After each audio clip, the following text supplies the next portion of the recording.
199 for 3 है और आप उसके बाद जो है वो ऐसे धड़ाधड़ विकेटें गिरने लगी जैसी शान की सेंचुरी तक मामला सही चल रहे थे, उसके बाद ऐसी विकेटें गिरी और सारा काम तमाम हो गया। ये तो पिछले 4-5 साल से हम यही कर रहे हैं, कभी 35 पर 6, कभी 40 पर 7। ये मतलब इसमें नई बात क्या है? नजीब, टीमें आउट होती हैं, 40 पे भी 5 आउट होते हैं, 30 पे भी 5 आउट होते हैं, लेकिन रिकवरी कर लेते हैं। 15 रन के ऊपर 5 आउट, 244 के ऊपर 3 आउट और उसके बाद 259 के ऊपर 5 आउट और 244 से 248 तक इन 4 रन के अंदर 3 आउट। जो मैच हमारे हाथ के अंदर था अब वो वेस्ट इंडीज के हाथ के अंदर चला गया। तो another disappointing batting performance Tanveer भाई, क्योंकि एक ऐसी सिचुएशन जहां पे यार कल जब बाबर आज जब तक आउट नहीं हुए थे बिल्कुल ड्राइविंग सीट पे था पाकिस्तान। एक तो जैसे ही बाबर आउट हुए उसके बाद आज जब शान मसूद की विकेट गिरी तो उसके बाद ना रिजवान टिके, ना सलमान टिके, ना आमिर जमाल टिके। पहले बाबर आउट हो गया ना, बाबर जो है वो एंड के टाइम पे आउट हुआ, लास्ट 2-3 ओवर पहले आउट हो गया। लेकिन जब आज गेम स्टार्ट हुआ तो क्या हमारे हाथ में गेम नहीं था? हमारे हाथ में गेम था भाई। सलमान खेल रहा है, सलमान इतना सेट खेल रहा था, शान भी सेट खेल रहा था, उसके बाद आपके पास रिजवान भी था, उसके बाद आपके पास आमिर जमाल भी था, फिर उसके बाद अली उस्मान भी था। अली उस्मान के भी तकरीबन 1500 रन है फर्स्ट क्लास क्रिकेट में, 100 है उसका, 100 किया वो उसने। तो क्या वो भी तो बैटिंग कर सकते हैं? मतलब आधे पौने घंटे के अंदर पाकिस्तान की पूरी टीम साइड पे होकर चलेगी। 4 विकेटें तो आपकी वैसे ही आई थिंक कोई 20 मिनट में गिर गई थी। तो आप कब तक इन चीजों से भागेंगे? और मुझे समझ नहीं आती कि इन चीजों को ठीक कौन करेगा।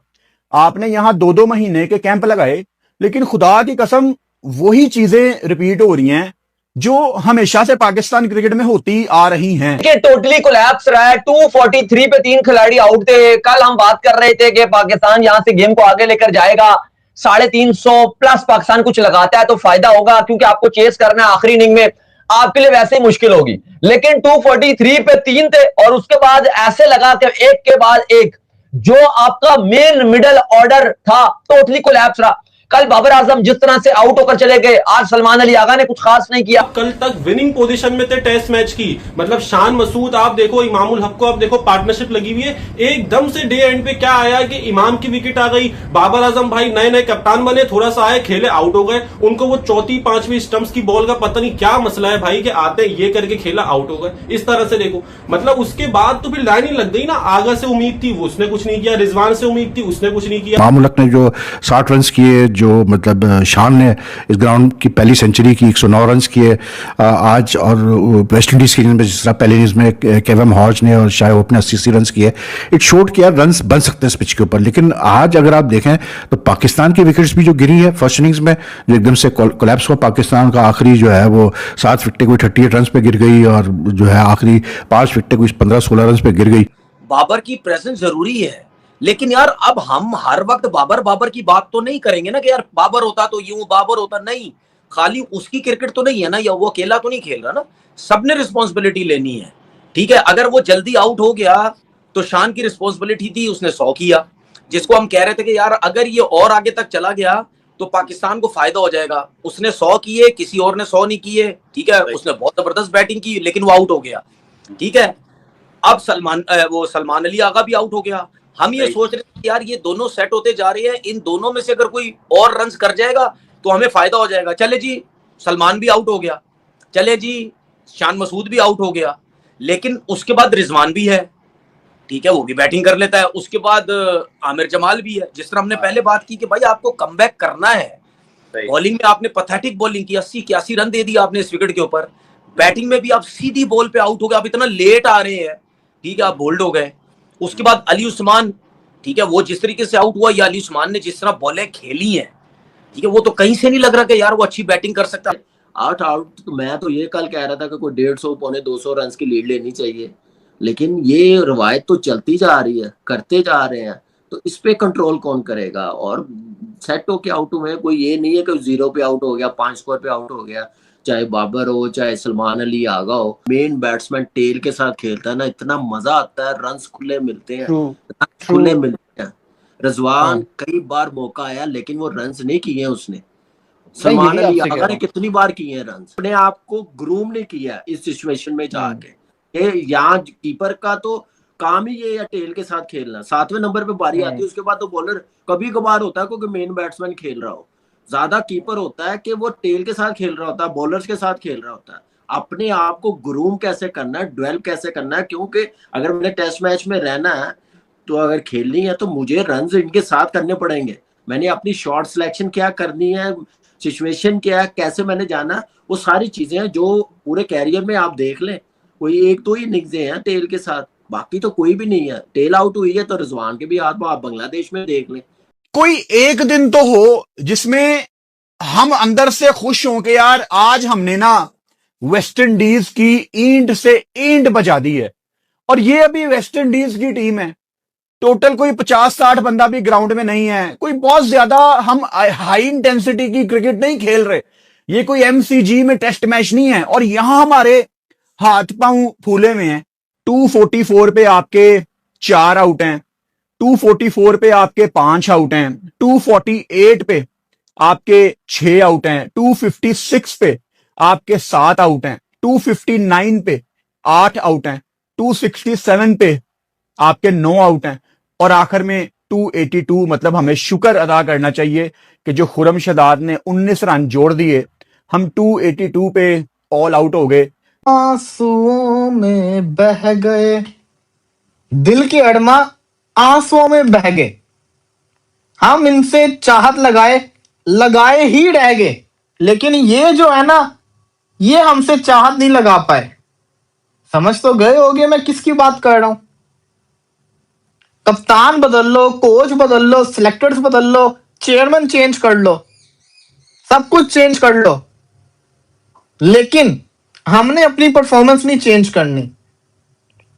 आधे घंटे पहले तक मैं ये सोच रहा था कि लंच ब्रेक में जाके खुशी का इजहार करेंगे और ये कहेंगे 150 की लीड आ जाए, अगली बैटिंग लेने भी नहीं हम आएंगे, हम नेक्स्ट बैटिंग भी नहीं करेंगे, हम वेस्ट इंडीज को ऐसे ही दोबारा बैटिंग के ऊपर उनको आउट कर लेंगे। और होता क्या है भाई साहब, सीन कुछ ये है कि मैं सोच रहा था 150-200 की लीड लेके जाएंगे, और अब देखिए हमारा क्या हाल हो गया। और सारा का सारा टोटली डिजास्टर निकला। 267 पर 8 हो गए हैं। अब क्या रह गया? कुछ भी नहीं है। खुरम शदाद और अब्बास खड़े हुए हैं, अगले 5-10 रन पे, 5-7 रन पे, 4-5, 10-12 रन पे ये दोनों भी आउट हो जाएंगे। यानी कि अब 300 भी आप नहीं बना पा रहे। एक टाइम पर जो हमें लग रहा था कि आप 350 के आगे को जाओगे, इस टाइम आपका हाल ये नजर आ रहा है कि अब आप 300 भी नहीं सोच सकते। अगले 10-15 मिनट में जैसे ही मैच शुरू होगा और आप अब लग रहा है कि आप आउट हो जाओगे। दूसरी बात अली साहब, ये अब आप टेस्ट मैच खेल कहां रहे हो? वेस्ट इंडीज में खेल रहे हो, स्लो विकेट्स हैं, आपको सूट कर रही हैं। अगर यहां भी आपके बल्लेबाज नहीं रन बना पा रहे, अब मैं आपको एक चीज बताना चाहूंगा। अब आप देखो शान मसूद के रन आए, क्यों आए? क्योंकि वो पॉजिटिव इंटेंट से खेला। सही है। प्लस इमाम ने भी रन बनाना शुरू कर दिए। जब इमाम ने देखा कि शान इतना तेज खेल रहे हैं, मैं भी रन बनाऊं, कल वनडे बनाकर खेल रहे थे, इसी चक्कर में 65 के स्ट्राइक रेट से इमाम खेल रहे थे, उनके भी रन आए।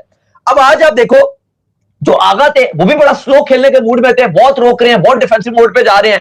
आपके जो बल्लेबाज आ रहे हैं बहुत डिफेंसिव मूड में आ रहे हैं। एक और चीज आपको देखनी पड़ेगी ना, वो ये देखनी पड़ेगी कि आपके पास रिलायबल बैट्समैन होने चाहिए टेस्ट मैच में। और भाई यहाँ पर पाकिस्तान की टीम ट्रेल काटने से पहले ही ऑल आउट हो गई है। मैं बात कर रहा हूँ ये जो पाकिस्तान वेस्ट इंडीज का टेस्ट मैच चल रहा है, वेस्ट इंडीज ने बनाए थे 311, पाकिस्तान ने बनाए 282 और ऑल आउट हो गए। मतलब यार अलग ही सीन चल रहा है। आप ट्रेल तो एटलीस्ट काटो ना। चलो ट्रेल कोई होती 400 450 की, समझ में आता कि प्रेशर आया हुआ है, आप टूर पे गए हुए हो, है भी उनका होम ग्राउंड, तो भाई आप कल तक विनिंग पोजीशन में थे टेस्ट मैच की। मतलब शान मसूद आप देखो, इमामुल हक को आप देखो, पार्टनरशिप लगी हुई है। एकदम से डे एंड पे क्या आया कि इमाम की विकेट आ गई, बाबर आजम भाई नए कप्तान बने, थोड़ा सा आए, खेले, आउट हो गए। उनको वो चौथी 5वीं स्टंप्स की बॉल का पता नहीं क्या मसला है भाई, कि आते ये करके खेला, आउट हो गए। इस तरह से देखो, मतलब उसके बाद तो फिर लाइन ही लग गई ना। आगा से उम्मीद थी, वो उसने कुछ नहीं किया, रिजवान से उम्मीद थी, उसने कुछ नहीं किया। मतलब खुर्रम शहजाद थोड़ा बहुत नीचे से बचा गया, शान मसूद ऊपर से 100 मार गया, जिसने आपको कैप्टेंसी से हटाया है आपने, जिसको उसने 100 मार दी भाई, उसने ही आपको बचा लिया इस टेस्ट मैच में। जहां हम शुरू हुए थे ना, हम वहीं आके खत्म हो गए। We are always dependent on certain individuals. Justin Greaves ने एक तबाही मचा दी, जिस तरीके से शमार जोसेफ ने सलमान अली आगा का विकेट लिया, गेट्स ओपन हुए, शान मसूद का खूबसूरत बॉल जस्टिन ग्रीविस का पड़ा, फिर जिस तरीके से आमिर जमाल अंदर आती हुई बॉल के ऊपर बीटन हो गए, इतना बड़ा डिफेंस हो गया, बीटन हो गए, इतना बड़ा गैप उनका खुल गया।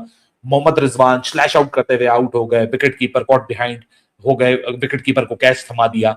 प्रॉब्लम यहाँ ये नहीं है कि रन हुए या नहीं हुए, पाकिस्तान कोलैप्स हुए, डिबेट वही है जहां पहले खड़ी थी कि lack of responsibility specially by the seniors.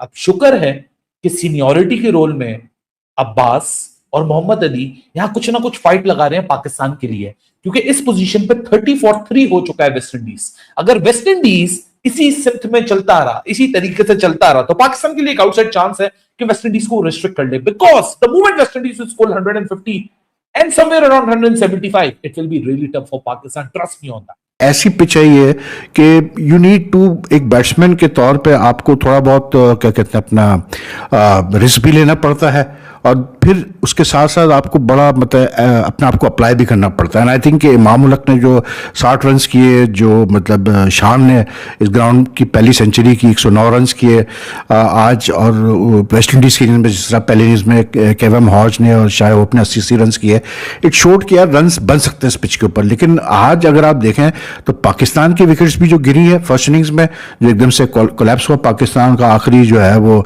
7 विकेटें कोई 38 रन पे गिर गई, और जो है आखिरी 5 विकेटें कुछ 15-16 रन पे गिर गई।